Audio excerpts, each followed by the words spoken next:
The headlines. Hopes the fragile ceasefire in Sudan may be extended as thousands try to escape. For those who make it out, enormous relief. Terrifying. Made us lie in the ground. There's women and children and everything. They shot 2 people. On a state visit to Washington, a warning from South Korea's president that his country will respond firmly to provocations by North Korea. As thousands of U.S. and Philippine troops take part in one of the largest ever military exercises carried out by both countries, we'll take a look at how China's influence is growing in Southeast Asia. Marquis says he's scared the truth will get him in big trouble. And the controversial American TV talk show host Jerry Springer has died at the age of 79.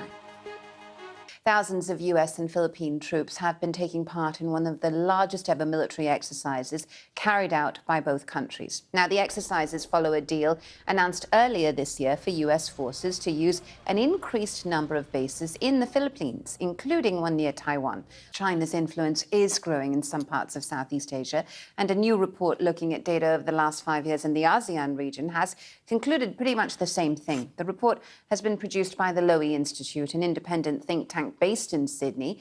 It concludes that Beijing is more influential in all but 2 countries that make up the 10 nations in the ASEAN bloc, and it's China's economic relationships with the region that are growing the most. Former Vice President of the United States Mike Pence appears before a grand jury examining attempts by Donald Trump to hang on to power after losing the 2020 election.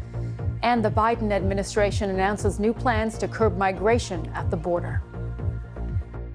Some other news. In Atlanta, a monument has been unveiled in honor of Coretta Scott King, the civil rights activist and wife of Dr. Martin Luther King Jr. King was one of the most prominent Black leaders of her generation. She's perhaps best known for her work to preserve her husband's legacy after his assassination in 1968. But Coretta Scott King was a major figure in the civil rights movement before that time. Her endorsement of John F. Kennedy in the 1960 U.S. presidential election is said to have driven a surge in turnout among Black voters.